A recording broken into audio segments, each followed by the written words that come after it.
manusia itu diwatakkan untuk mencintai fitrah salimah.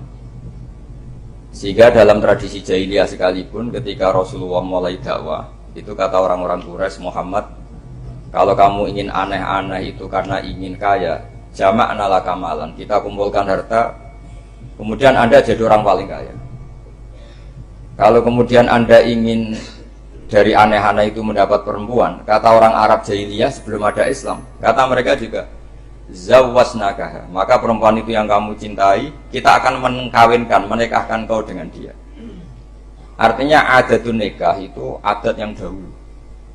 Dan mulai dulu yang namanya nikah itu melibatkan wali, melibatkan keluarga. Makanya di antara pujian tiba berjanji terhadap keluarga Rasulullah SAW adalah tarakus sifaha falam yusibhu ma'aruhu min adami wa ila abihi wa ummi. Sehingga sifah ini yang definisinya ya jelas, nikah definisinya juga apa? Jelas. Kalau ada orang tertentu yang belum jelas definisi itu sudah di bawah awam lagi. Sudah tidak awam tok, tapi sudah di bawahnya, di bawah. Sehingga nggak usah dilawan orang-orang yang punya nilai kayak kita ini. Karena tadi zaman jahiliyah saja, jika Muhammad kamu ingin aneh-aneh itu, ingin nikah, zawwasnakaha, kita akan nikahkan kamu dengan perempuan yang kamu inginkan itu. Nggak ada dalam satu riwayat pun yang dikatakan maka saya sewakan atau saya bookingkan, nggak ada. Semua redaksi zawwasnakaha. Itu artinya ada seremonial akad yang bernama apa? Nikah. Makanya dipuji tarakus sifaha falam yusibhum aruhu min adamiu wa ila abihi. Kemudian dalam fikih juga dikatakan nikahul jahiliyah adalah sah, tidak perlu ditasdid. Saya ulang lagi ya, nikah fil jahiliyah itu tidak perlu ditasdid fil Islam, asal tidak ada mufsid yang ganti. Misalnya begini ya, kita tidak pernah dengar sahabat-sahabat yang masuk Islam kemudian nikahnya ditasdid oleh Rasulullah SAW. Itu menunjukkan peradaban nikah ini ma'ruf. Kecuali nikah ada mufsid yang permanen, misalnya menikahi saudara kandung, atau nikahi buliknya, atau nikahi bahnya. Dan itu hebatnya nggak terjadi dalam kafir jahili. Semua nikahnya normal dan dengan wali. Sehingga Anda tidak perlu menyaksikan aturan-aturan fikih yang sudah dibakukan oleh ulama. Jadi nggak usah risau sama. Soalnya sama yakin saja ja'al haqqu wa zahaqal batil innal batila kana zahuqa. Nah kemudian ini yang makalah yang saya siapkan begini. Sekarang Indonesia itu dikepung oleh paham-paham keras. Sebetulnya untuk menghadapi paham-paham keras itu yang paling hebat tentu ilmu. Dalam banyak cerita, banyak saksinya juga. Pernah, ini masyhur sekali cerita ini. Saya Sya'rawi itu ketemu orang ekstrim yang mau mengebom orang-orang Islam yang sedang main di bar.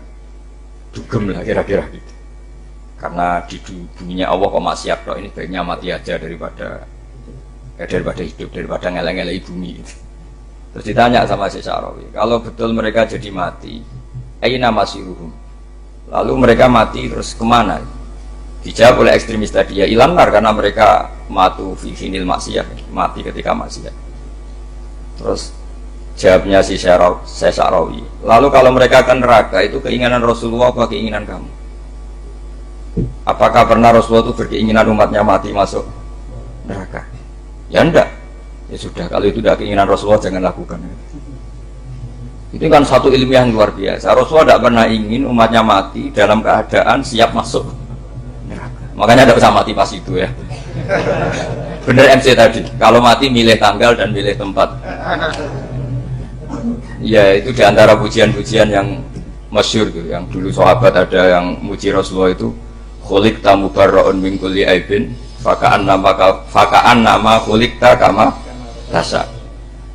Jadi itu sebenarnya makalahnya sahabat, tapi yang untung Mustafa Atif karena dapat uang banyak dari nyanyi.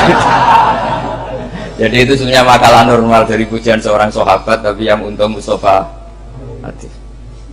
Mungkin yang untung juga pengundangnya karena ternyata abadi ya. Tapi itu makalah itu. Nah cerita Imam Sa'rawi tadi, Sa'rawi Sa'rawi Mutawali Sa'rawi ya, Mufassir itu. Saya punya kitabnya itu 27 jilid. Saya sebagai peneliti itu ya ndak tasdek amat, karena saya butuh adit ya, butuh penguat itu. Dan penguat itu pula yang saya bawa ke sini. Ya ini saya baca terjemahnya dulu, nanti saya baca Arabnya supaya dapat barokahnya Rasulullah SAW sebagai Jami'ul Kalim. Nabi pernah didatangi seorang bedui. Bedui itu Arabi, orang kampung. Minta sama Nabi, karena Nabi itu udah orang kaya, tentu kira-kira saya bayangkan ya dikasih 50.000 atau 10.000. Si Arabi ini tidak terima, dan tidak terima ngomong di depan umum.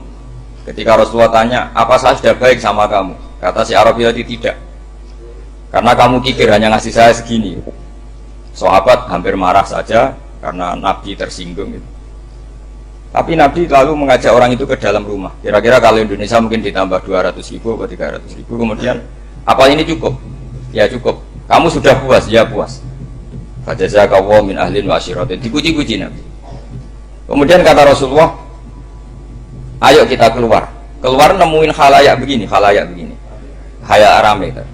Kamu tadi mengkritik saya, menghujat saya di depan umum.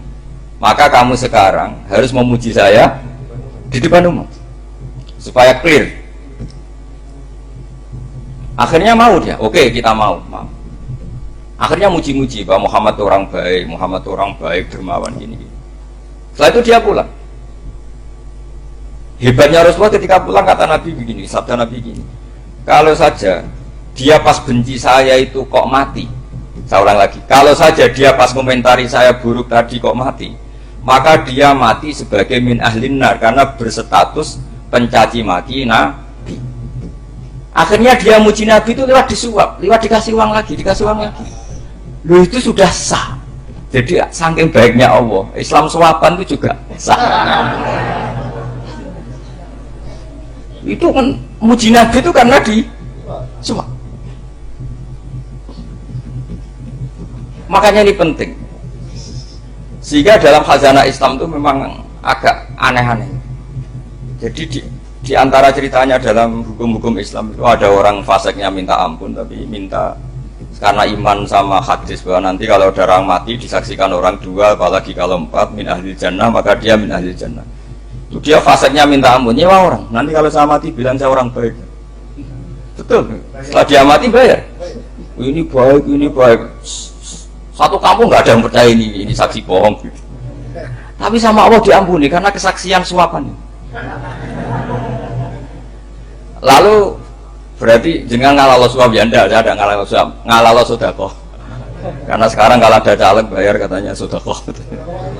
Ya sedekah terpaksa. Ini penting saya utarakan karena apa?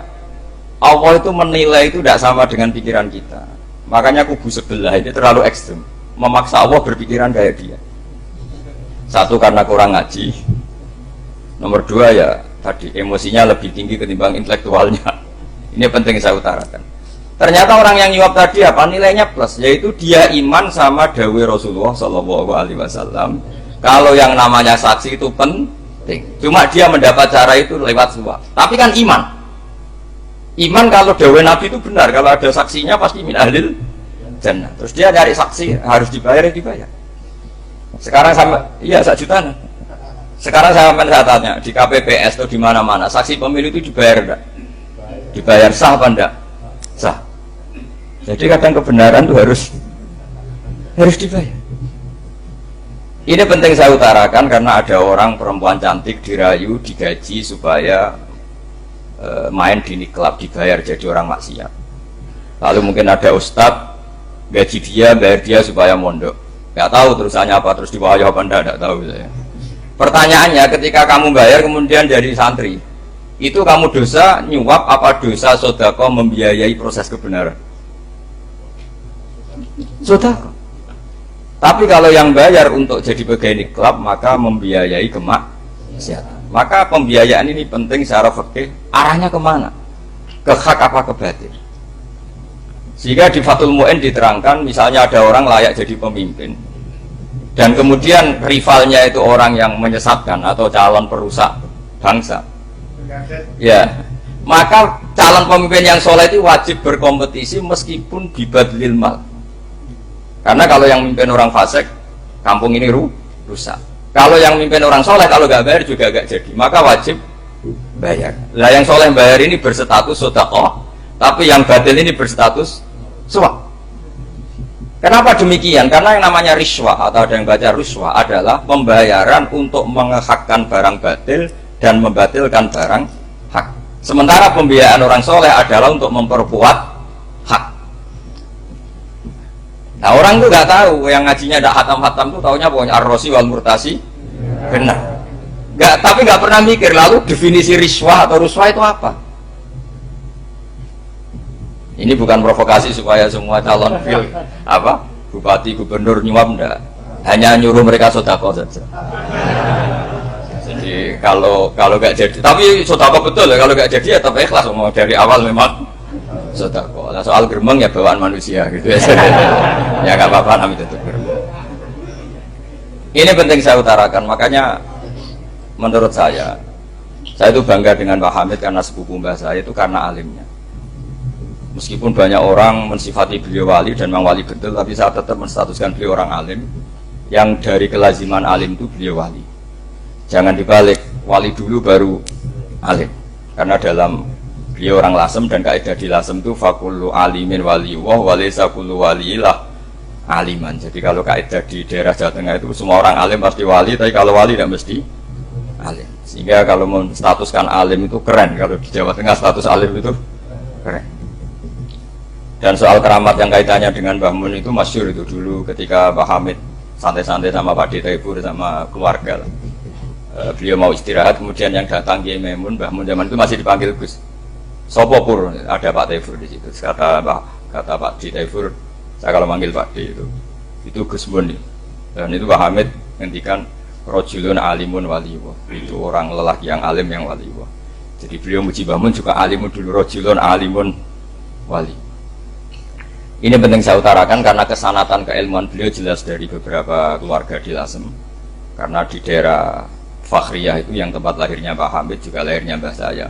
Itu babanya sudah orang alim, termasuk Kiai Sidik Jember itu juga lahirnya di kawasan pondoknya Pak Hamid Fakhriyah. Kemudian Kiai Sidik punya anak yang namanya Ahmad Sidik yang jadi Rois Al yang sekarang ada Gus Wirjon macam-macam. Itu semuanya juga keluarga Lasem. Nah saya cerita keluarga ini penting bukan karena tafakhur atau tabai, bukan, karena Allah itu membuat satu tradisi besar memang lewat dzurriyyah. Sehingga Allah ngendikan misalnya ulaikal ladzina an'ama Allahu 'alaihim minan nabiyyin min dzurriyyati Adam wa mimman hamalna ma'anu wa min dzurriyyati Ibrahim wa Israila wa mimman hadaina wastabaina. Karena tanpa dzurriyyah itu enggak ada tradisi, enggak ada kultur. Misalnya saya menjadi hafal Quran dulu, bapak saya itu tiap zaman Pak Hamid masih sugeng, yang semaan di sini itu pasti bapak saya, namanya Kiai Haji Nur Salim. Kadang diajak baca Quran di kamarnya Kiai Hamid. Karena kalau bapak saya itu mantu ponaan sama Pak Hamid. Itu dulu bapak saya memotivasi saya supaya hafal Quran itu gini, kowe kudu hafal Quran. Nak kowe hafal Quran, iku kepaten obor. Kok anak merapal luwih duwe alasan. Jadi kalau ada Gus tidak alim itu mesti salah bapaknya.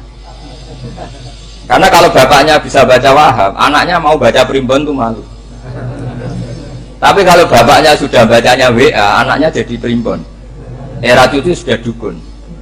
Era cucu sudah kayak Dimas Kanjeng, nanti itu pasti. Karena nggak ada rasa malunya. Tapi kalau bapaknya alim, baca Wahab misalnya, juga qanaah, anaknya juga itu figurnya. Terus cucunya juga gitu figurnya, makanya disebut dzurriyyatam ba'duha min ba'd. Ini penting. Dulu Mbah Mun itu sering ngijazahi saya itu persis ijazahnya bapak, ijazahnya Pak Hamid. Kalau punya amplop itu ya dibeda-bedakan, ini amplop dari tamu, ini dari pejabat, ini dari orang fakir. Sehingga penggunaannya juga sesuai itu, tidak serampangan. Karena dianggap amanat. Kalau kita salah tasarruf maka menjadi hisab. Kalau sekarang enggak, salah dikumpulkan. Orang bisa salam template wadul pitik kuru wedhus kuru ambek gusi tuku-tuku HP seri terbaru itu kan kasihan ya. Padahal sing salam template itu ibunya kerja di Malaysia, mungkin gelantungan ngecat tembok di Malaysia. Hasil salam template digugus tuku HP terbaru itu kan nggak imbang. Nah tuku tasbih kan sumbut. Ini bukan nyindir tapi ngamuk jadi. Jadi ini penting karena semuanya itu ada hisabnya. Walatus alunna yauma idzin anin naim. Karena tradisi ini harus kita teruskan ala qadri istito. Karena itu nanti yang mengawal ilmu. Kemudian termasuk tradisi mengakui santri goblok. Ini penting. Itu enggak ada santri sebarokah santri goblok. Makanya dulu Mbah Mun, Mbah Hamid, Kiai Alim itu kalau sama santri goblok ya tidak benci. Enggak kayak sekarang semua orang bikin sekolah unggulan. Sekolah unggulan itu kritik saya hanya memproduksi orang-orang yang nantinya mendapat. Kalau kamu punya santri hafal Quran, nanti hadiahnya umroh. Langlanya umroh, santri pinter hadiahnya beasiswa. Tapi hubungannya sama negara itu mendapat. Sementara santri yang goblok hidup di pedalaman Kalimantan karena di sana belum ada masjid, bikin masjid. Sebagian hartanya dipakai masjid, sebagian hartanya dipakai bangun masjid. Ini yang goblok pendiri masjid, yang pinter pengajian di masjid dibisaroi uang kas masjid. Artinya gini, ya kalau halalnya halal, tapi kita mbok yo roh hikmahnya orang-orang goblok itu. Supaya kita tetap ngaji Rabbana ma khalaqta hadza batila. Semua ini ada gunanya. Subhanaka ma khalaqta. Jadi semuanya ada gunanya. Maka bagi santri-santri yang goblok, tolong nanti saya di-Fatihai karena saya ini pembela Anda. Loh yang ngomong biar saya karena saya terkenal santri pinter. Kalau yang ngomong sampean goblok kan nggak ada yang percaya. Oh, padune padha gobloke kan gitu. Yang ngomong harus saya. Saya itu niru Rasulullah SAW. Nabi itu kalau ada santri serabakat pinter itu diwaris sak surat usum nang mulai pinter. Banyak itu. Balihu ani walau ayah ada sahabat ngaji hanya diajari idza zulzilatil ardu sudah kamu pulang sudah pinter. Karena betul. Sekarang coba diangan-angan. Ada santri alim alama. Mungkin bakasnya furu'iyah. Gimana hukumnya Jumatan jumlahnya itu 40 kurang atau 40 pas imam. Kemudian ada yang batal satu, hukumnya gimana? Dia mikir furu'iyah. Sementara yang goblok, dia di desa tertinggal gak ada masjid. Piye caranya dia masjid? Ini bikin aslul ibadah. Yang sini sudah khilaf tentang yang gak penting. Jadi orang goblok kadang lebih keren. Akhirnya apa? Duriannya yang goblok nanti jadi orang alim alama ngekholi wong goblok karena pendirinya biasanya orang mati pinter. Itulah Allah Subhanahu wa taala ada bikin sesuatu itu sia-sia. Nah, saya ini korban ilmu itu. Akhirnya santri saya banyak yang enggak jelas. Ya, tapi ya saya terima saja. Saya santri itu macam-macam. Ada yang profesor, ada yang doktor, ada yang goblok, ada yang baru tobat kemarin. Ada yang Cina lagi senang ahli sunnah wal jamaah, macam-macam. Semuanya ngaji sama saya. Karena saya tetap berkeyakinan Rabbana ma khalaqta hadza batila. Ini penting saya utarakan karena khazanah kita ini jangan digerus oleh orang yang tidak bertanggung jawab. Pernah ada di hadis Muslim, ini cerita di Sahih Muslim. Ada seseorang sedang sujud kemudian diinjek oleh orang fasik. Saya ulang lagi, diinjek. Rokobanya yang diinjek itu rokobanya. Lehernya itu diinjek sama orang fasik. Kemudian si yang sujud tadi bersumpah wallahi la yaghfiru wallahu lak. Demi Allah, Allah tidak akan mengampuni kamu. Itu Allah kemudian mewahyukan sama Nabi di zamannya. Wahyunya adalah manggalladzi yata'alla alayya alla aghfira li fulan laqad ghafartu dzunuba wa ahbattu amalak. Siapa yang mencantut namaku dengan menstatuskan saya tidak bisa memberi maaf, sungguh orang itu saya maafkan dan yang ahli ibadah amalnya tak cabut semua, tak hapus. Karena Allah tuh nggak boleh distatuskan sesuai keinginan kita. Kita sedang soleh terus mengatakan orang lain tidak soleh, Allah tidak akan ngampuni. Ngampuni tidak, itu wilayahnya Allah dan Allah yaf'alu ma yasha. Dan Allah berkali-kali memaklumatkan dirinya yaghfiru liman yasha wa yu'adzibu ma yasha. Tapi ini kubu sebelah nyifati Allah hanya wa yu'adzibu, kubu sebelah kan gitu. Tidak pernah kalau Allah disifati yaghfir. Bagaimana Allah gak tersinggung? Allah selalu distatuskan yu'adzib. Itu kira-kira kalau Allah kan gini, saya ini bisa yu'adzib, bisa aghfir, kenapa status saya tinggal yu'adzib, ini ngaji di mana, khatam enggak gitu kan gitu. Makanya resikonya ahli sunnah itu masyhur tuh Pak Hamid Pasuruan, tamu macam-macam diterima. Ketika orang benci Golkar itu ada tamu dari Golkar juga diterima. Ketika orang nggak mau diberi hadiah oleh orang Golkar, Pak Hamid ya diterima. Bilang ke bapak, mau ngaku lo mau wae nur, duit enggak ana gunane dhewe. Sing marai rawan hisab itu kan kamu dapat uang nggak jelas kemudian kamu pakai pribadi. Kalau orang-orang soleh kan nggak pernah dipakai, kan aman saja. Loh, dihisab apanya? Wong hanya peralon, kalau istilahnya Pak Hamid itu peralon. Datang diberikan orang lagi, datang diberikan. Kalau kena kamu kan hisab. Terus kamu nyate makan wareg glegen. Wah itu uangnya nggak jelas dipakai nyate glegen, ya mesti hisab. Kalau nggak jelas ya disedekahkan. Kalau ingin bebas apa? Bisa. Tapi kalau sering sedekah biasanya nggak bebas dari miskin. Tapi kalau kamu wali kan tetap ya Pak Hamid itu masyhur bisa kok. Tapi kan nggak jadi miskin. Kamu nggak terkenal sakok tapi miskin. Ini nggak wali. Ini penting. Jadi kebanyakan orang ekstrim karena mensifati Allah Taala itu hanya dengan status yu'adzib, tidak dengan status yaghfir. Dan itu mereka harus ngaji lagi. Kurang apanya Rasulullah SAW? Nabi sebagai manusia benci sekali sama pembunuh Hamzah karena qatilu ahabbin nasi ila Rasulillah. Yaitu sama Wahsy. Siapa yang nggak tahu Wahsy? Qatala ahabban nasi ila Rasulillah, itu qatala Hamzah. Dan ketika Nabi nyuwun sewu maksud no Wahsy, Allah malah nurkan ayat laisa laka minal amri syai'un aw yatuba alaihim. Ada pilihannya aw yatuba alaihim. Apa yang terjadi? Justru Allah mentobati Wahsy. Memaafkan Wahsy, mentobati Wahsy. Ada sahabat yang dipuji Nabi Hamamatul Masjid, akhirnya su'ul khotimah. Kita tahu ceritanya siapa? Sa'lab. Makanya kata Mbah Mun sering cerita ke saya. Banyak orang darani saya itu tidak jelas, kata Mbah Mun, karena saya sama siapa saja baik, sehingga banyak yang nuduh saya itu tidak jelas. Kata beliau, ulama paling jelas ya saya ini, karena masih orisinil, kata beliau. Tapi pakai bahasa Jawa, karena tadi Mbak Idris bilang ada yang MA ya, Madura asli tadi, makanya saya terpaksa bahasa Indonesia tadi. Kata Mbah Mun, ulama paling jelas ya saya, karena saya menyikapi siapa saja baik, karena di hati saya hanya membaca laisa laka minal amri syai'un aw yatuba alaihim aw yu'adziba. Kenapa kamu vonis si buruk? Bisa saja nanti baik. Yang sedang baik bisa saja nanti bu. Kalau nasib seseorang nggak jelas, kenapa kamu sikapnya jelas? Nah ini orang-orang nggak ngaji itu memaksa orang lain jelas. Ini kubu sebelah pasti salah, ini pasti benar. Manusia kok dipasti-pastikan gimana? Kita ini tidak nabi. Kalau nabi maksum pasti benar. Kalau sampean apa? Maksum bisa. Jadi ketidakjelasan para ulama ini berdasar konstitusi tadi bahwa itu wilayahnya Allah Subhanahu wa Ta'ala. Ini penting saya utarakan. Jadi penting sekali. Jadi orang yang sedang fasik sekarang bisa saja nanti tobat. Yang sedang sekarang soleh bisa saja nanti masalah. Sehingga Rasulullah tetap mengajarkan ya muqallibal qulub tsabbit qalbi ala dinik. Jadi kalau ngaji itu khatam. Khatam itu begini misalnya ya. Saya pernah ngaji Ihya, belajar Ihya khatam. Bahkan saya punya takrirannya berdasar kitab Ithaf, sarahnya Ihya itu.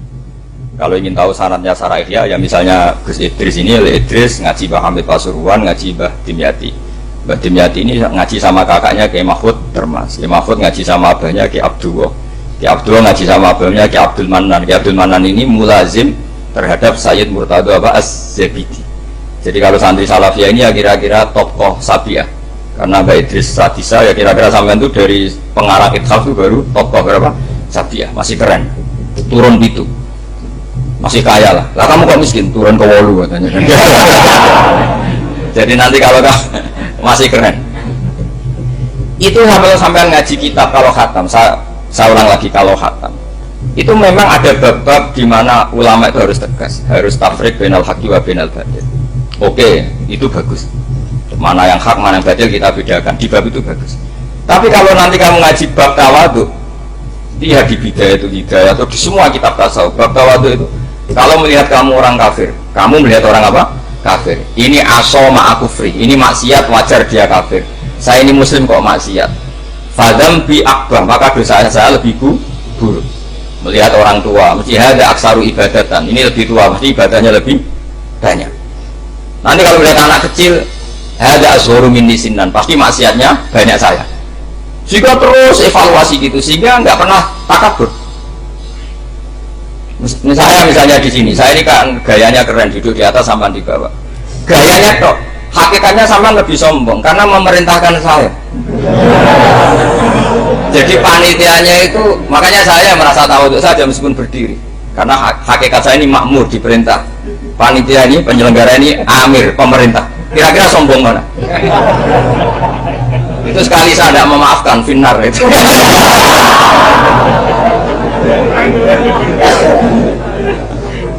Tapi insya Allah tak maafkan. Iya masih insya Allah. Jadi ini penting. Jadi mbok ya orang-orang yang ekstrim itu mikir keinginan Rasulullah SAW itu umatnya meninggal dalam keadaan baik. Makanya benar tadi, notulen tadi. Kalau doa, kalau ingin mandi itu memang harus ada jadabnya. Tapi yang asli loh ya, jangan gaya-gayanan. Ya asli betul loh, yang nggak khilaf memang asli. Itu ada seorang wali doa di depan Nabi itu begini, ya Allah saya harus jadi orang soleh. Allah dia harus kan itu kan nggak sopan ya. Ya Allah saya ini harus jadi orang soleh. Kenapa? Sekali saya soleh maka surah habibu yang senang kekasihmu. Sekali saya fasik maka yang senang musuhmu yaitu iblis. Tinggal jenengan milih mana, nyenangkan kekasihmu apa nyenangkan musuhmu. Akhirnya ada balaku ya sudah soleh aja soleh ini kok doa kok neror orang ini. Jadi ya Allah saya harus jadi orang soleh. Kalau saya jadi orang soleh surah habibuk yang senang kekasihmu. Kalau saya jadi orang fasik yang senang musuhmu. Senang tinggal milih saja menyenangkan kekasihmu apa menyenangkan musuhmu. Kira-kira Allah senang mana? Senang menyenangkan. Wah itu doa paling mustajab. Tapi syaratnya harus anti bikolbin dan dari ijazah nggak mandi, itu ijazah nggak mandi. Maka ini tidak saya ijazahkan. Nanti kalau kamu ngalami isak sendiri, ngalami mujdi sendiri, terus ngalami itu insya Allah makbul. Ini mau gaya-gayanan copy paste nggak diterima itu. Jadi wali-wali dulu itu kalau berdoa itu sederhana, tapi dari hati yang paling dalam.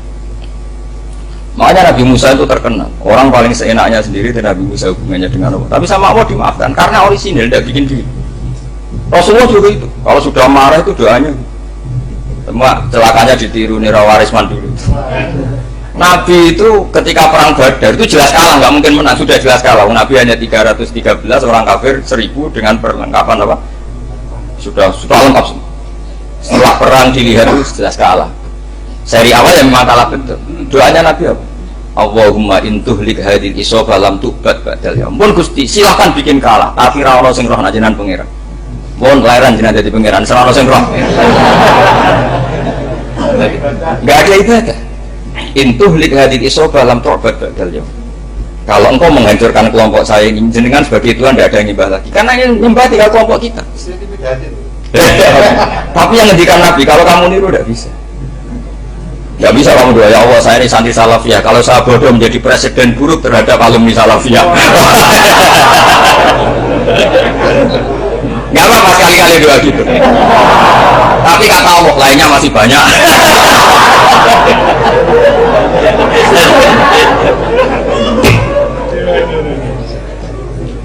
Tapi itu syaratnya tadi harus ada al-wujdi wasima. Jadi makanya Imam Ghazali punya kitab al-wujdi wasima. Karena ada masrob, ada syarab. Jadi wali mengikuti para nabi itu ada masrob, ada syarab. Sehingga perasaannya itu beda. Saya punya sekian contoh. Makanya tadi saya bilang di sini yang cerita nanti tak baca Arabnya ya tabaruk dengan jamil apa kalim. Jadi Nabi menyontohkan gini ya. Hubungannya Nabi dengan umatnya itu kata Rasulullah ibarat orang punya unta atau sapi yang susah, yang sarodat itu berat. Kalau bahasa sini apa beda? Yang larat ya Pak? Melayu. Terus orang-orang lain ingin membantu, kubu sebelah ingin bantu, tapi ketika mereka ingin bantu malah unta ini tambah lari karena asing. Semua selain pemiliknya ini kan bagi unta itu asing. Jadi mau dibantu ditangkap tambah lari karena ini orang asing semua. Ngajinya agak jelas, asalnya agak jelas, tapi mau ikut umat Islam ini asing semua. Akhirnya kata Nabi yang punya unta itu datang, kemudian ngambil rumput, terus unta itu dipanggil, kemudian unta itu mengikuti. Kata Nabi, ibarat saya seperti itu. Kalau saya yang memimpin Islam, saya yang merawat umat saya, maka umat akan mudallalah, akan nurut. Tapi kalau yang rumah kalian, malah Islam menjadi kacau. Kenapa menjadi kacau? Karena tadi nyifati Allah saja salah. Orang Islam baik dihukumi kafir hanya karena tahlilan, hanya karena manakiban dihukumi kafir. Sekarang inginnya Nabi orang menjadi muslim apa kafir? Inginnya Nabi orang menjadi muslim apa kafir? muslim. Lalu gara-gara melakukan perilaku tertentu dihukumi kafir. Iya, ziarah wali songo musyrik, nyekel patok musyrik. Katanya minta sama mayit. Padahal saya dengan jadi mayit itu diziarahi sampean enggak seneng. Enggak senengnya karena ya kadang murid itu jari gurunya kurang ajar. Masa gurunya dibilang gini, ya Allah, in kana muhsinan fazid fi ihsani wa in kana musian fatajawaz anhu. Kata gurunya, sholat tenang darani ingkana. Makanya saya tidak suka zaman ziarah ke saya. Kecuali doanya ditasyakan dulu ke saya. Makanya nggak boleh ziarah itu pada Nabi, bisa murtad kan? Coba itu baca di depan Nabi, murtad nggak? Ya Allah, kali ini baik maka gini, kalau buruk. Masa Nabi baiknya ingkana? Lah orang-orang yang menyerang kita kan, itu nggak ada zaman sahabat doa seperti itu. Ya mesti nggak ada, mana mungkin sahabat baca itu di depan Nabi. Masa Nabi didoain, ya Allah kalau dia baik maka fasid, maka kalau dia buruk, ya nggak mungkin. Nah mereka nyerang kita itu nggak ada dalam sejarah sahabat. Ya, sahabat kalau nahlilin Nabi itu Nabi mau didoain maghfir lahu. Kan nanya kanjeng Nabi penjara jadi maghfir lahu. Ya mesti saja sahabat gak akan tahlilan kan? Yang kabudut itu Rasulullah, bahkan diistilahkan kabudut saja salah. Inta qala ila rafiqil ala. Nah kalau sampai harus ditahlili, kalau enggak yang rokok betul. Amalnya pas-pasan, dosanya berkelanjutan. Honda di mana? Punya tanah warisan yang hasil merebut milik orang lain. Kamu sudah mati, dipakai anak cucumu. Ini berkelanjutan enggak dosanya? Berkelanjutan, berseri-seri. Mereka kalau nyerang kita kan sahabat tidak melakukan itu untuk Nabi, ya nggak mungkin lah sahabat mendoakan itu pada Nabi, kan nggak mungkin. Coba kalau kamu jadi mayit, terus kamu gurunya, terus ada murid kamu bilang Allahumma in kana musinan fazid fi ihsani wa in kana musian fatajawaz anhu. Mesti kalau kamu bisa bangun. Ya Allah dong meyakini saya soleh itu masih ingkana.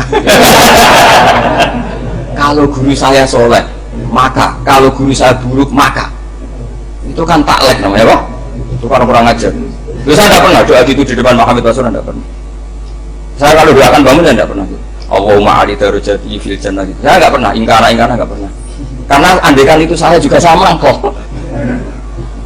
Cuma kalau ada orang doa di bangun gitu ya karena orang lain tak biarin. Tapi saya tidak bilang amin, biarin aja. Tapi kalau santri sarang nggak usah lah doa ya apa? Ingkana. Masa meyakini solehnya gurunya kok nunggu apa? Ini bukan ijazah, ini marah ini.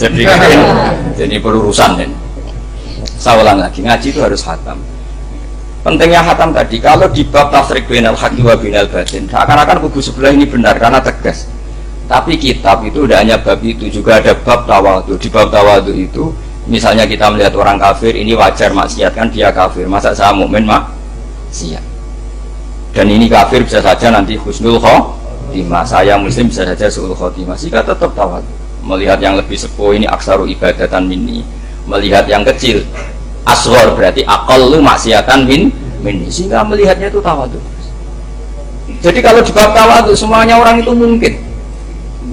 Nah di sini Rasulullah SAW mengajarkan, ketika malaikat Jabal bilang, Muhammad, orang yang mendustakan kamu saya tungkepi gunung biar mati semua. Kata Rasulullah, saya berharap keluar dari tubuh mereka min aslabihim, dari keturunan mereka orang-orang sing mukmin. Sudah karuan kafir saja Nabi tidak berhenti berharap, jangan-jangan nanti keturunannya mukmin. Dan itu betul. Kita tahu Abu Lahab punya anak Darrah itu mukminah, Abu Jahal punya anak Ikrimah juga mukmin. Dulu Walid bin Mughirah musuh besarnya Rasulullah punya anak Khalid bin Walid. Sekarang orang-orang yang abangan gak hafal Quran, kadang anaknya hafal Quran lewat program PTPG, kadang ngapal Quran malah anaknya tidak hafal. Makanya kalau pas wisuda sampai bingung, gurunya itu sampai nangis. Kenapa nangis? Ini anaknya orang nggak hafal Quran tapi sudah hafal, saya gurunya tidak hafal. Gitu. Nah kenapa bisa jadi hafid? Karena guru sewaan. Gitu. Itu banyak sih. Ini penting saya utarakan supaya ekstremitas itu berkurang. Logika-logika yang dibangun ulama itu ngikuti riwayat. Agama itu ngikuti riwayat, bukan sekedar akal. Saya punya contoh ketika kitab Ihya menutup kitabnya, itu Imam Ghazali. Itu ada dua orang, ini di akhir kitab Rojak dan dipakai nutup kitab Ihya sebagai rojaknya Imam Ghazali. Ada dua orang min ahlinar dipanggil sama Allah. Ini sekaligus ijazah, kali ini ijazah betul. Yang dipanggil di ke surga itu masih muqayyad dan biangkalil jahim, masih muqayyad, masih dibelenggu sama atribut neraka. Terus sama Allah ditanya, dia jong kabarin rokok, wah syarra makanan Gusti merokok jenengan takon sekarang ra enak. Terus kata Allah, ya sudah kamu kembali ke sana karena kamu memang orang fasik. Itu lari, semangat mau ke neraka. Ini ijazah. Semangat disuruh kembali ke neraka itu semangat lari. Allah tanya, loh Jong kenapa kamu semangat? Ya Allah, saya ini sudah kapok. Dulu ketika di dunia kamu perintah, engkau perintah, saya tidak semangat. Maka kali ini jenengan perintah saya semangat. Karena saya sudah kapok. Setiap engkau perintah saya ada lari semangat ke neraka. Nah barokahnya semangat masuk neraka ini kata Allah, ya sudah kamu di surga saja. Maka ijazah nanti kalau ada pengumuman silakan masuk neraka, kamu harus lari sekencang-kencang. Karena itu perintah Allah, Pak. Yang ketika kita di dunia kalau diperintah males-malesan. Kalau kamu diperintah sholat subuh jamaah kan males-malesan. Dan itu menjadi kita masuk neraka. Sebagai kafarah itu ya Allah, karena ini perintah engkau, saya tidak males-malesan lagi. Wes ngembaliin rokok, lari semangat. Allah akhirnya harus dimaafkan. Panggil lagi, sudah di surga saja. Barokahnya semangat masuk neraka. Nah, ini ijazah ini. Ya diterima ya. Oh kok enggak semangat diterima ya. Yang kedua enggak. Sudah kamu kembali ke neraka, pelengahan gitu. Enggak semangat. Allah dilihat terus enggak semangat. Kenapa kamu tolak-tolak? Ya Allah, saya tidak pernah ngira ketika engkau manggil saya ke surga, kemudian engkau kembalikan lagi ke neraka. Ya sudah di surga saja. Barokahnya husnudzon. Jadi ini ijazah, kamu milih dua itu, milih yang mana terserah. Artinya apa? Logika kamu itu tidak mesti masuk apa yang dilakukan oleh Allah Subhanahu wa Ta'ala. Itu logika kamu kan tidak masuk, tapi Allah yaf'alu ma yasha. Ini penting saya utarakan. Nah, tapi orang-orang ekstrim itu maunya nifati Allah dengan status yu'adzib, yantakim, jabbar, kohar. Sifatnya Allah Ta'ala itu 99. Kenapa apa kamu hanya satu? Jadi tetap saja menghadapi fenomena seperti ini tetap laisa laka minal amri syai'un aw yatuba alaihim aw yu'adzib. Sehingga setahu saya Mbah Mun, Mbah Hamid Pasuruan, guru-guru kita, habaib yang alim-alim itu melihat tamu macam-macam ya dilayani semua. Karena ini ngadepi fenomena sosial yang semuanya tidak jelas. Kalau nggak jelas apa? Ya kita bisanya berharap karena afdalul ibadah itu intidharul farad. Kalau belum Islam sekarang kita harapkan nanti. Kalau bapaknya enggak kita harapkan anaknya. Kalau anaknya belum kita harapkan cucunya. Karena agama ini limangka nayarjuwa wal yaumal akhir. Agama ini bagi yang terus berpengharapan, bukan bagi yang putus asa. Ini yang penting saya utarakan. Jadi apalagi Allah sudah punya rencana tadi, yang goblok-goblok di pedalaman Dayak bikin masjid, yang pintar-pintar ramen lomba untuk sangu, untuk umroh. Kira-kira memberi sama mendapat pahalanya keren mana? Memberi. Tapi tidak usah jadi goblok tidak usah direncanakan, sudah terjadi. Jadi makanya saya bela karena sudah terjadi itu, tapi tidak usah direncanakan. Nanti terus wah goblok aja cara Gus Pak gak apa-apa ndak. Sudah kadung ini cuma kita itu iman ya. Jadi karena yang pintar itu yang jumlahnya tidak banyak. Ini kita bully saja. Karena kamu bully pun tetap mulia kan orang pintar ini. Tapi kalau orang goblok gak dibela habis dia. Yang pintar buat dikritik kayak apa kan tetap mulia kan. Lah yang muji sudah banyak, saya ngeritik saja lah. Ini tidak akan jatuh. Tapi yang goblok ini kan nggak ada yang bilang. Saya sebagai umatnya Rasulullah, pecinta umat Rasulullah tak bila, tenang saja. Ada hikmahnya apa? Hikmahnya orang goblok. Betul loh, saya tuh sering ketemu dokter, ketemu profesor tuh nangis. Tak tanya kenapa nangis. Bapak saya itu petani, saya di Jogja sampai jadi dekan, jadi rektor. Tapi saya sekarang rektor, anak saya sekedar SMP naik itu sudah senang. Nggak dengar kabar ketangkep BNN sudah senang. Padahal saya ini ahli metodologi. Ternyata pinter bapak saya. Karena bapaknya tadi hanya petani bisa menjadikan anaknya profesor. Tapi profesor nggak mesti bisa jadi. Anak saya SMP aja sudah senang. Karena Allah ingin membuktikan pinter kamu itu tidak ada artinya di depan iradatullah. Di depan apa? Iradatullah. Supaya orang tunduk. Lu coba yang jadi ulama tabi'in itu rata-rata abnaul mawali. Anaknya budak yang dimerdekakan. Karena Allah seperti itu. Ada yang kokoh yang tadi dzurriyyatan ba'duha min ba'd, itu harus kita jaga. Saya termasuk orang yang ditakdir punya mbah-mbah alim, itu juga harus dijaga. Yang enggak alim peluangnya masih banyak. Banyak sebanyak-banyaknya. Asal tadi lewat jalur sregep, dan kalau bodoh ngaji saya nanti. Tak ajari Rabbana ma khalaqta hadza napa? Karena ayatnya gitu, min dzurriyyati Adam wa mimman hamalna ma'anu wa min dzurriyyati Ibrahim wa Israil. Terus terakhir ditutup wa mimman hadaina wa jtabaina. Itu umum. Tidak jalur nasab, siapa saja yang hadaina wa jtabaina. Ini penting saya utarakan, jadi ini sebagai penutup tak baca teks Arabnya supaya kita dapat barokah Jami'ul Kalim. Karena sebarokah-barokahnya bahasa Jawa atau bahasa Indonesia masih barokah bahasa Arab. Cuma kalau tidak saya terjemah dulu, nanti saya baca ini kamu amin, amin dikira doa aja sih. Makanya ini diterangkan dulu, biar gak korban apa? Diamini. Karena saya ini pernah Jumatan di satu kampung, imamnya itu sepuh. Imamnya sepuh, khutbah itu gak selesai-selesai karena dia gak bisa menyelesaikan sesuai teks di bukunya itu. Yang belakang mantul terus amin, amin. Akhirnya Pak Khotib ngatik lagi, tunggu.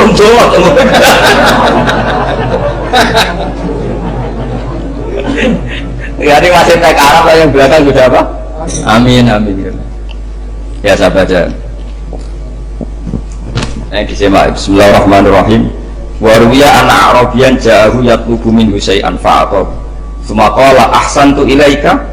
Dikasih sesuatu yang tadi saya contohkan, misalnya dikasih hanya 10.000. Qala al-Arabiyullah wala ajmalta, kamu ya belum berbuat baik. Fa ghadibal muslimun wa qamu ilaihi. Orang-orang Islam marah besar karena Nabi dikomentari la ajmalta, kamu tidak orang baik. Fa asyara ilaihim an kufu, kata Nabi jangan kamu pukulin. Kalau di Madura sudah tuntas tuh, karena juret itu kalau Sumakomat, kalau di MA tadi ya, di Madura asli tadi ya. Sudah tuntas. Sumakoma wadakhola mansilam. Setelah itu terus arsala ilahi sallallahu alaihi wasallam wa zadahu syai'an. Kemudian Nabi menyuruh dia, ayo masuk rumah terus ditambahi. Faqala ahsantu ilaika qala na'am fajazakallahu min ahlin wa asyiratin khairan. Setelah ditambah banyak sama Nabi, saya sudah baik sama kamu. Wah baik, kalau sekarang baik. Itu mengatakan baik karena ditambah uang, bukan karena dari nuraninya, karena ditambah uang, ditambah duit. Amalnya ditambahin. Faqala lahu Nabi sallallahu alaihi wasallam, innaka qulta ma qulta wa fi nafsi ashabi min dzalika syai'un. Fa in ahbabta faqul baina aydihim ma qultu baik. Ma qulta baina yadayya hatta yadhaba ma fi sadrihim alaika. Kamu tadi ngomong dan menjadikan sahabat saya tersinggung. Coba sekarang klarifikasi supaya mereka clear apa? Itu menunjukkan klarifikasi itu termasuk wataknya Rasulullah sallallahu alaihi wasallam. Tadi kamu menyinggung saya di depan umum, maka sekarang kamu muji saya juga harus di depan umum supaya clear, supaya mereka tidak punya perasaan macam-macam. Sudah akhirnya qala na'am falamma kana al-ghadu awil asyu ja'a faqala sallallahu alaihi wasallam inna hadzal arabiyya qala ma qala fazidnahu fazama'nahu radiya kadzalik qala na'am fajazakallahu min ahlin wa asyiratin khairan. Faqala Nabi sallallahu alaihi wasallam, ini penting ya bagi semua dai, bagi semua ustaz. Masali wa masalu hada masalu rajulin lahu naqatun syaradat alaihi fattaba an-nasu wa fa'atba'a an-nasu falam yaziduha illa nufuran fanadahum sahibuha khallu baini wa baina naqati fa inni arfaqu biha minkum. Jadi namanya unta, sapi atau kuda itu lebih terbiasa sama pemiliknya, sama orang lain, sama pemiliknya. Kalau orang lain ikut mantu ketika berat malah tambah lari. Sama kiai sama umat itu, kalau kiai kan punya syafaqah sama umat, maka inginnya umatnya dimaafkan. Tapi kalau kubu sebelah inginnya mengkafirkan, mendosakan, membid'ahkan, itu bisa diharap nggak umat mau kembali, malah lari. Makanya saya pernah ngalami ini serius. Ada orang tukang ngafir-ngafir rawang NU di majelis, satu majelis dengan saya. Singkat cerita, semua NU pinter. Wahai jamaah duhur itu, wahai sholat, jamaah, aku gak sholat. Kenapa? Kafir sholat bareng. Gak wajib mengkafir sholat. Tidak usah kafir, sholat aja, sholat saja. Mereka itu kan omongannya ta'arud, mengkafirkan kita tapi mewajibkan kita sholat. Sholat wajib gak bagi orang kafir? Gak wajib. Berani gak mereka mengatakan yang dikafirkan gak perlu sholat karena sudah kafir? Berani gak kira-kira? Gak berani. Jadi omongan mereka itu paradoks semua, karena memang gak pernah ngaji. Gak pernah apa? Gak pernah ngaji. Ngaji betul-betul gak pernah khatam tadi. Ya, jadi kata Rasulullah, fa inni arfaqu biha minkum wa a'lamu fatawajjala baina yadayha fa akhadha minkum mil ardi faradha hatta ja'at wastanaqat wa shadda 'alaiha rahlaha wastawa 'alaiha Wa inni law taraktukum kaqoli, terus ya sudah seperti itu. Farad ya hatta jatan terwasat alaihi wa ala wastawa alaihi wa inni law taraktukum terus itu walhasil itu terusannya hadis itu, kalau saya membiarkan dia dengan keyakinannya tadi mengkritik saya dan dia mati maka dakholan. Jadi intinya gini, senang Nabi dibayar itu sah. Senang Nabi dibayar itu sah. Senang Nabi dibayar itu sah. Jadi ya kalau ada maulid terus kiainya ngasih makan-makan itu menjadi senang Nabi karena ada Bukharinya, itu juga sah. Oleh itu sah. Terus kiainya senang karena untuk amplop juga sah. Jadi ini sudah ini sama-sama sah. Karena untuk kebaikan selalu sah. Ya habis kalau kajian di sini pasti ada sarapannya pertama. Iya. Kopi dan sarapan ngaji pagi. Jadi orang datang ingin sarapan tidak apa-apa. Tidak apa-apa sah. Saya Muhammad juga gitu, kalau ada orang ngaji dikasih uang juga sah.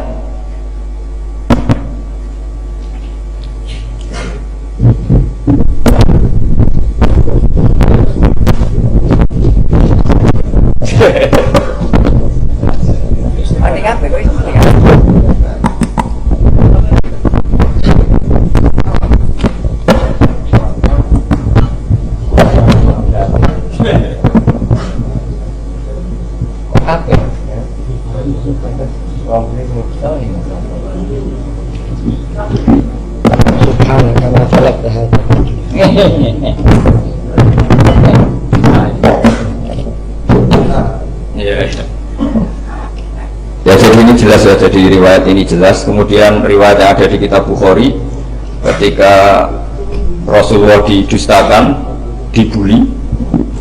Ini wa ana mahmum ala wajhi falam astafiq illa wa ana biqarni sa'alib, yang di bawah garis itu ada yang di Bukhari. Farafatu rasi faidan ana bisahabatin qad adallatni fanadhartu faidan fiha jibril fanadani faqal inna wa qad sami'a qawla qaumika laka wa maradtu 'alaika wa qad ba'asa ilaika malakal jibal litamurahu bima syi'ta fihim fanadani malakul jibal fasallama alaihi thumma qala ya Muhammad faqala dzalik bima syi'ta in syi'ta an udbiqa alim al-akhsaban faqala Nabi sallallahu alaihi wasallam bal arju ayyukhrijahu min aslabihim ma ya'budu wa wahdah la yusyriku bihi. Jadi Nabi menghadapi yang sedang kafir saja nggak putus asa, bisa saja mereka nanti melahirkan anak-anak yang Islam. Jadi kalau ada kiai menghina orang kafir itu jangan melihat kiai kok kancanan orang kafir, yang benar itu kiai yang penuh harapan, sehingga sama orang kafir saja berharap. Tapi sekarang enggak, kiai kancanan orang kafir, kiai kok kancanan orang fasik. Logikanya dibalik, kiai nelateni wong kafir nak menawa anak turune masuk Islam, kiai nelateni wong fasik anak menawa dadi soleh. Logikanya harus seperti itu. Nah soal perang itu beda. Perang kan mereka sudah menstatuskan diri ingin bunuh kita, tentu kita harus berani untuk mempertahankan diri. Tapi kalau kondisi normal tidak bisa seperti itu. Ini kan kondisi normal. Itu Rasulullah ya nggak boleh, karena tadi bahkan kalau saya pernah ngaji ini di Sidogiri pernah cerita Rasulullah jejer Nabi Nuh. Ada seorang wali, pasnya Abu Hasan Asyadili. Siapa Abu Hasan apa? Asyadili. Mimpi ketemu Rasulullah jejer Nabi Nuh. Kemudian Nabi Nuh itu digojok sama Rasulullah. Kamu pernah masukkan kaum kamu, bisa saja fi aslabihim atau fi zuhurihim ada nasamatan sing tu'minu billah. Sekarang misalnya begini ya, ini orang kafir. Di sini itu ada gen yang ribuan ila yaumil qiyamah. Bisa saja gen-gen yang sekarang masih di zuhurihim, karena kalau apa gen di lelaki diistilahkan fi zuhurihim, ini saja nasamatan tu'min. Nasama yang nanti mukmin. Kalau dia mati kan berarti kamu membunuh calon orang mukmin berikut. Tapi ya sama. Tapi kalau kamu bilang dibiarkan, bisa saja ini ada nasama sing calon kafir. Berarti kamu membiarkan ke kafir. Nah di sini hebatnya Allah. Allah bikin Nabi Nuh mewakili istihad potensi kekafiran berlanjut, sehingga beliau bilang wala yalidu ila fajiram kafarom. Paham ya kan? Rabbila tadar alal ardi minal kafirina dayara innaka intadharhum yudillu ibadaka wala yalidu ila fajiram kafara. Logika itu terwakili oleh Nabi Nuh. Logika bisa saja ini ada nasamatan untuk minubillah, itu terwakili oleh Rasulullah. Bal arju ayyukhrijahu min aslabihim may ya'budu wa la yusyriku bihi syai'an. Kayak apa untungnya kita jadi umat Rasulullah sallallahu alaihi wasallam? Masalahnya Nabi Nuh gak Nabi Nuh, Nabi Muhammad. Jadi kira-kira istiadat kamu ikut Nabi siapa? Kalau main hantam ya ikut Nabi Nuh. Kalau main rojak berharap Nabi Muhammad. Ya sudah, sampean ikut mana? Nabi Muhammad. Ini penting saya utarakan supaya apa-apa itu terukur lewatnya. Ya pokoknya istilah kayak wali songo yang tercerminkan sampai ke kita kayak Pak Hamid, karena Pak Hamid ini syaratnya secara gen sampai Sunan Bonang, di silsilah itu sampai Sunan Bonang. Saya punya catatan nasabnya Pak Hamid Pasuruan sampai Sunan Bonang, ditulis Mbah Khim itu. Ya, pas 40 harinya Mbah Hamid itu silsilah itu. Saya kira demikian, saya mohon maaf atas semua kesalahan.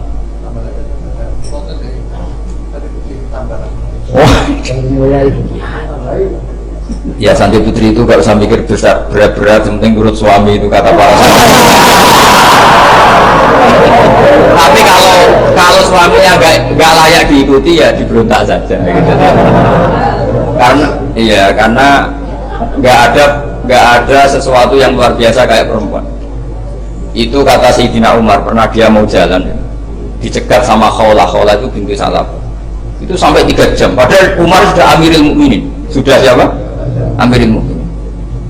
Tapi ketika ditanya, kenapa engkau berhenti karena orang tua ini? Kamu tahu orang tua ini siapa? Ini ketika protes itu didengar langit sabtuju, yaitu yang di ayat qad sami Allahu qawla allati tujadiluka fi zawjiha wa tashtaki ila Allah. Jadi sing protes wong wedok ora trimo bojone, Kanjeng Nabi diprotes.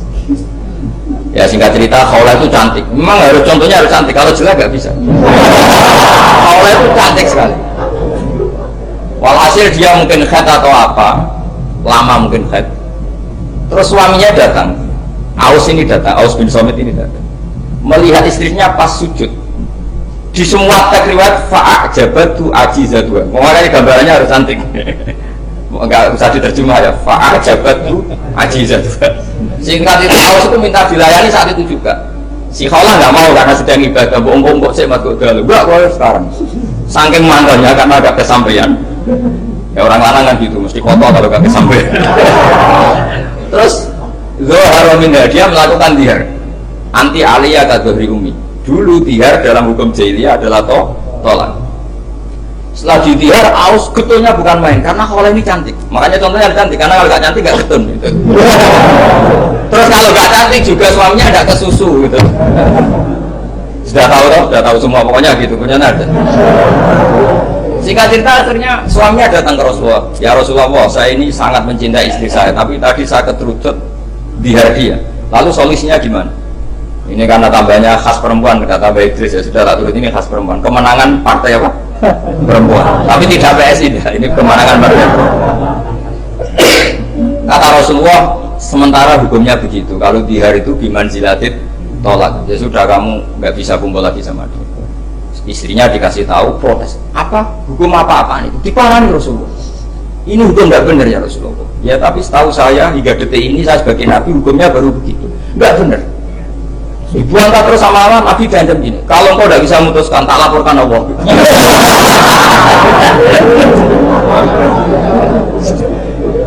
Akhirnya ini pulang sujud, sholat, lapor sama Allah. Dan ketika lapor sama Allah, ya Allah ini tidak fair. Lapornya itu jorok sekali. Qad nasartullahu batni akala sababi wa nasartullahu batni akala sababi. Muda saya sudah dihabiskan sama suami saya. Wa nasartullahu batni, tidak usah diterjemah. Tapi ketika saya sudah tidak muda, sekarang saya mau diceraikan lewat apa? Lihat. Terus wa innali aulad, dan saya ini punya anak banyak. Indomam ilayya jauh. Kalau saya rawat pasti mereka kelaparan. Karena saya miskin, saya seorang perempuan. Tapi wa in domam tuhum ilaihi do. Nah tak elok buah apa ya mesti ditinggal wayang. Wah kira-kira gitu. Brutu sendiri. Akhirnya Allah jawab bahwa dihar itu tidak tolak. Akhirnya Nabi panggil perempuan tadi. Padahal Nabi gak dengar, itu di kamarnya sendiri perempuan tadi. Terus qad sami Allahu qawla allati tujadiluka fi zawjiha wa tashtaki. Itu semua tag ya tujadilu. Allah mendengar perempuan laki itu perempuan tujadil kasih madoni kowe Muhammad. Dan ada di kiai di padone itu enteng Nabi saja dilabrak. Wes susah perempuan itu repot. Nabi dilabrak. Sampai jadi surat Mujadilah. Makanya saya kalau baca Mujadilah dan baca Mujadalah. Ini kaitannya dengan tafsir. Jadalah yujadilu mujadalatan. Karena sekali nggak bisa tasrif nggak usah jadi mufasir. Ya jadi kalau kafaru kafiru ya takfiron. Iya iya. Kira-kira kan gitu. Fa'ala yufa'ilu ya. Tafilan. Jadalah yujadilu mujadalatan. Jadi kalau mujadalatan itu masdar, karena ini subjek pelaku mujadilah. Jadi boleh mujadalah bisiwatil masdar, boleh mujadilah dengan sigat isim fa'il. Karena wanita pembantah Nabi itu didengar oleh Allah. Makanya ayasma'uha rabbul izzah min fawqi sab'i samawat wa lam yasma'ha Umar. Allah saja mendengar dari langit 7, masa Umar gak mau mendengar? Jadi makanya kalau Umar macam-macam orang nyewa khaulah, kamu yang ngomong. Assalamualaikum warahmatullahi wabarakatuh.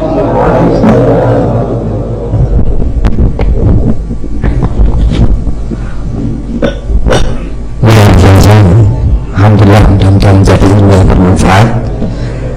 Dilanjutkan dengan sesi dialog. Untuk termin pertama kami beri waktu kepada 3 penanya. 3 penanya yang bukan termasuk yang goblok-goblok tadi ya. Boleh, silakan.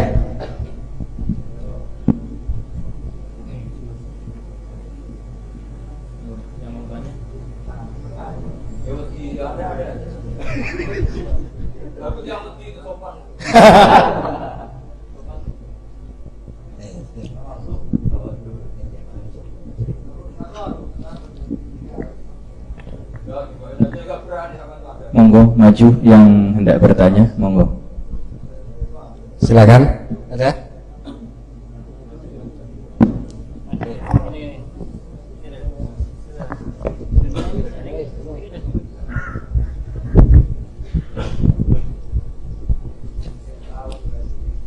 Bismillahirrahmanirrahim.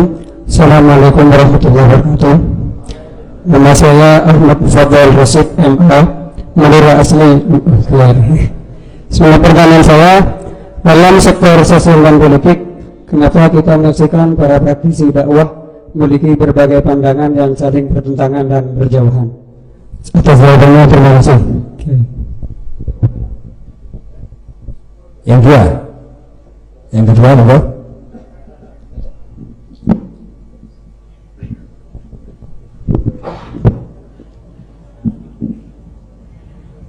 Bismillahirrahmanirrahim. Assalamualaikum warahmatullahi wabarakatuh. Nama saya Ahmad Syarif Hidayatullah.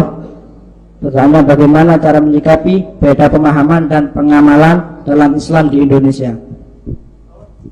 Bagaimana cara menyikapi beda pemahaman dan pengamalan dalam Islam di Indonesia? Wassalamualaikum warahmatullahi wabarakatuh. Satu lagi.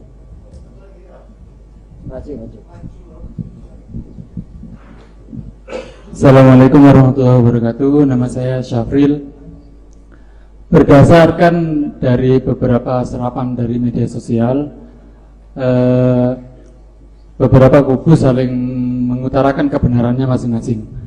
Pertanyaan saya, kebenaran itu dinamis atau statis? Terjun.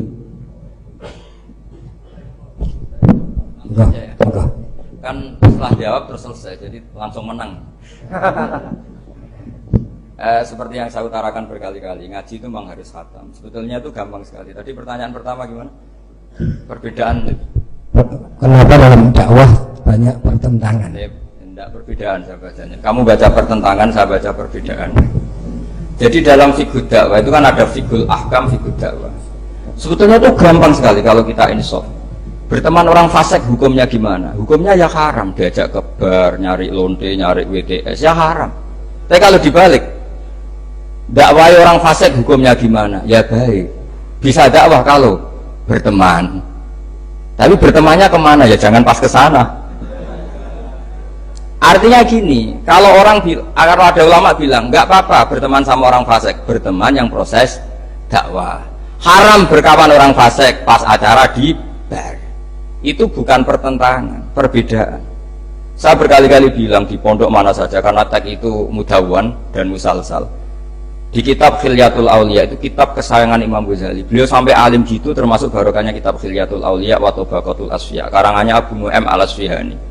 Itu yang meriwayatkan itu diantaranya siapa? Meriwayatkan dawuhnya Sufyan bin Uyainah, gurunya Imam Syafi'i. Itu beliau cerita, Nabi Yahya tanya, kampung sini orang baik itu siapa saja? Kalau Nabi Isa tanya, kampung sini yang paling fasik siapa? Akhirnya Nabi Yahya tanya ke Isa, kenapa kamu selalu tanya orang fasik di mana? Saya ini Nabi, biman zilati tabib. Nabi itu adalah dokter, udawil mardo, di mana-mana dokter nyari yang sakit. Sehingga khazanah kita di kiai-kiai pesantren NU banyak kiai yang kereng, tegas dia monggo. Ada kiai yang ngancani wong fasik-fasik dia monggo. Yang repot nggak ngancani, memang bagian dari fasik. Yang keliru itu yang itu gitu. Yang bagian itu. Kalau ngancani berapa ya orang preman yang ditobatkan para kiai-kiai yang jalur tadi banyak. Jadi ini harus dilihat, makanya itu ada fiqhud dakwah. Ketika Rasulullah menstigmasi orang munafik itu orang yang buruk, semua riwayat mengatakan Nabi tetap berbuat baik sama mereka. Ketika ditanya, kenapa engkau selalu baik sama Abdul bin Ubay bin Salul? Karena kata Nabi, saya menghormati keluarganya. Itu gara-gara Nabi mau datang menyolati Abdul bin Ubay bin Salul, itu keluarganya menjadi Islam kila itu ribuan. Karena betapa baiknya Rasulullah sendiri Muhammad, orang seburuk itu masih beliau datang.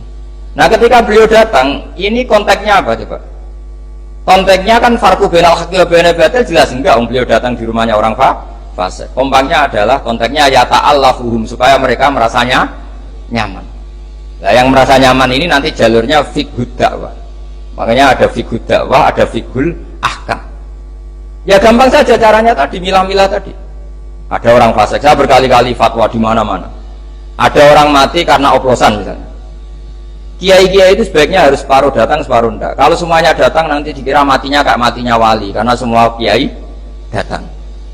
Tapi kalau kiai ini tidak datang, kadang seorang yang mati oplosan itu ibunya mukminah, solihah, kadang ikut jamaah majelis taklim, bapaknya juga soleh, keluarga besarnya soleh. Kalau tidak datang, lalu kita tidak menghormati keluarganya. Akhirnya kiai-kiai dicap elek. Terus yang ngurus jenazah orang fasik juga. Akhirnya didusi beara, terus diadep nongetan. Nah, ketika mereka punya cara sendiri, didusi pakai arak, diadep nongetan, yang disalahkan Allah juga kita, gara-gara kita tidak datang, nggak terlaksana syariat Islam. Nah yang datang ini bukan bela-belain orang fasik, bela-bela ini terselanggarnya syariat Islam, yaitu mayat diperlakukan secara Islam, meskipun akhirnya datang di matinya orang pakai oplosan. Makanya ada fiqhul dakwah, ada fiqhul ahkam. Dan pertanyaannya sama, kalau semua temanya sama. Yang kedua gimana? Kan sama semua siapa? Cara menyikapi beda pemahaman. Nah iya, beda pemahaman tadi. Rasulullah itu dekat orang munafik, tapi dalam rangka tarbiyah. Kadang yang sahabat yang sudah soleh dijauhi. Mergo cara Jawa mau nguyai segoro tahsilul hasil. Masyhur kan, Nabi punya uang banyak, yang baru Islam dikasih banyak, yang sahabat Ansor yang heroik nggak dikasih apa-apa. Ketika ditanya Rasulullah, kenapa yang sudah Islam lama nggak kamu kasih? Mereka itu mentalnya heroik, inginnya ngamal memberi. Kalau ini inginnya mendapat, sudah ata'alafuhum alal Islam. Karena tidak baik loh, orang biasa heroik misalnya dulu pecinta Mbah Hamid, sering ngasih Mbah Hamid. Setelah Mbah Idris kaya dikasih, itu nanti jadi pecundang. Dari mental memberi menjadi mental ingin mendapat. Rasulullah itu tidak ingin orang Ansor dari mental memberi kemudian berubah menjadi mental ingin meminta atau mendapat. Sehingga Nabi setelah Futuhat itu orang Ansor itu nggak dikasih apa-apa. Karena kalau dikasih, nanti tadi dari mental heroik memberi menjadi penerima. Pasti Nabi diprotes, ya Rasulullah kenapa tidak memperhatikan mereka? Mereka jasanya akan besar. Kata Nabi, akiluhum ila imanim, saya pasrahkan mereka terhadap imannya. Mereka mencintai saya tanpa servis, tapi kalau ini butuh servis. Itu banyak, saya sering, Mbah Mun itu kalau diundang pejabat, itu hampir pasti datang. Jadi kalau diundang santri, kadang-kadang nggak ujuk sepuh-sepuh. Karena alasannya tadi, wong-wong santri sekarang seneng ngaji, tapi nak iki lagi seneng-senengnya ngaji. Saya pernah ngalami betul ketika Habib Lutfi diundang di Pondok Al-Munawir. Kayak apa terkenalnya Pondok Al-Munawir Jogja. Itu sempat kecewa karena hanya beliau gak rawuh. Tapi ketika dikonfirmasi, pas itu ada Kopassus atau pengundang, Pondok rasa aku wis do soleh. Nah mereka soleh butuh aku. Hanya dikalahkan yang Pondok Al-Munawir. Itu juga filosofi dakwah. Sama Rasulullah tadi. Ya Rasulullah, kenapa engkau memberi ini padahal Islamnya baru, ini yang Islam lama tidak kamu kasih? Kata Nabi, yang Islamnya lama sudah kuat, jadi nggak perlu diservis. Tapi Iya. Nah, ini perlu disogok tadi kata itu. Nah itu jadi pemahaman tuh khazanahnya harus banyak. Terus yang ketiga gimana tadi? Kebenaran itu apakah dinamis atau statis? Kebenaran apa? Kalau kebenaran eksak ya pasti 1 tambah 1 sampai kiamat ya tetap 2. Tapi kalau manusia ini kan mobil, manusia juga dinamis. Jadi kebenaran manhaji itu ya nggak ada batasannya. Kamu sama anak sendiri, sama istri sendiri, kadang baiknya tegas ya tegas, baiknya ramah ya ramah, baiknya hujan ngeneng ya harus ngeneng. Karena kalau ramah terus ya repot. Pas itu marah kamu rahmat, ya ngenyak yakin. Lalu bojomu pas ngamuk terus senyum-senyum, kira-kira jaga baik apa ngenyak? Kira-kira saja. Jadi semua itu ada aturannya. Misalnya sowan kiai itu baik, sowan kiai baik, tambah banyak tambah baik, terus sowan setengah apa? Pokok assalamualaikum. Bumi kok sowan, jadi sowan kiai apik bah. Sama itu semua itu ada batasannya dan manusia pasti tahu. Itu kan ibarat seorang istri bilang, Pak, apa yang rebuk aku? Kita ini sudah menyatu. Iya deh, aku pengen wayah. Wah, padahal sudah bilang apa saja. Tapi tetap saja apa saja yang tidak itu kan gitu. Katanya apa saja kamu dukung, ternyata setelah apa saja kamu sebutkan kecuali itu kan. Artinya gini, Islam tuh ya begitu. Ada sesuatu ayat atau apa saja yang perlu tegas ya tegas, perlu lunak ya lunak. Makanya itu hebatnya Abu Bakar dan Umar. Abu Bakar itu jadi wali karena layinal janib, karena orangnya ramah. Tapi dia tahu tidak semua kebenaran terwakili orang ramah. Makanya dia menunjuk Umar sing ghalid, yang keras. Itu bukti. Makanya Indonesia itu bagus. Yang ramah juga kenal yang keras. Itu bagus. Karena makanya Rasulullah itu Abu Bakar sudah Islam, masih berdoa Allahumma aizal Islam bi Umar. Karena Abu Bakar itu sopan. Jadi kalau dibully orang kafir, Rasulullah disakiti ya main sabar. Rasulullah masih mikir, ini kalau petarung repot. Ketika melihat Umar di pasar Uqad itu petarung hebat. Kata Rasul, kalau yang Islam ini itu keren. Makanya jangan Allahumma aizal Islam bi Umar. Umar didoakan hanya 2 hari masuk Islam. Masuk Islam langsung marani Nabi. Engkau ini orang yang benar, ngapain sembunyi-sembunyi? Harus tegas. Seorang orang kafir di paran, awas gak gue Rasulullah Muhammad tak bacok kamu, tak bacok. Akhirnya Allahumma aizal Islam ya. Pertama bihadil Umaran, akhirnya kesampaian siapa? Umar yang khotob ya, bukan Amr bin Hisam. Jadi ini penting saya utarakan. Artinya apa? Kebenaran tidak semuanya terwakili orang sing layinal janib. Buktinya lam yaktafi Rasulullah bi Islami Abi Bakar, tapi masih ingin dengan Islamnya Umar. Karena tadi ini penting saya utarakan. Jadi cobalah yang legowo secara ilmu. Ya tadi misalnya saya Mbak Idris, banyak ulama termasuk jenis orang alim, tapi kan nggak bisa dakwah di Dayak. Barokahnya orang alim jadi di pusat-pusat Islam kayak di Pasuruan. Coba kalau kita ada alim mungkin di pedalaman Dayak bikin masjid. Jadi yang nggak alim ya barokah, karena supaya sama tak ceritanya, saya punya sanad musalsalillah Rasulullah SAW. Nanti dimasuk usulnya Rasulullah itu sampai sapi gurah. Ketika ada hisab itu nggak usah dibayangkan karena Allah tidak terkaifiahkan. Allah Jibril sama Rasulullah. Singkat cerita mau masuk surga kira-kira Kiai Duan lah. Kiai Duan ya kayak Pak Hamid mungkin ya kayak Kiai Duan. Pertama yang Nabi usulkan apa? Ai Rabbi ibaduka abaduka fi atrofil ardi. Kiai-kiai di pojok-pojok Dayak itu ya banyak loh Gusti, tolong diperhatikan. Sing gak ono namane tadi. Sing gak diparani calon presiden, calon gubernur sing gak kanggo-kanggo. Itu Nabi matur, ibaduka abaduka fi atrofil ardi. Banyak hamba engkau di pojok-pojok bumi yang mbah jenengan. Iya, pojok-pojok bumi. Makanya itu termasuk nanti tanggal 10 saya ke Korea, karena mereka TKI TKW, tapi di sana bangun masjid di daerah ateis. Di daerah apa? Ateis. Itu uang mereka kerja untuk bangun masjid. Kamu kadang disalami template pakai kas masjid. Ya nggak apa-apa kalau halalnya halal, cuma mikir itu maksudnya halal, saya yakin halal karena kiai nanti ya paling gue bangun masjid ini kan mau oper-operan kok. Karena kiainya di pondok sama di masjid gue bangun pondok ya mau oper-operan. Yang repot kena kiai medit itu rusak gitu dunia pokoknya. Usulnya yang medit itu rusak dunia rusak. Kamu tahu namanya medit tuh? Qoribun minan nar itu sudah. Kata Nabi kan wal bakhil qoribun nah, jadi baitun minallah, baitun minal jannah, qoribun. Kalau tanya alamatnya medit di mana Gus ya? Qoribun. Nah, dekat-dekat situ.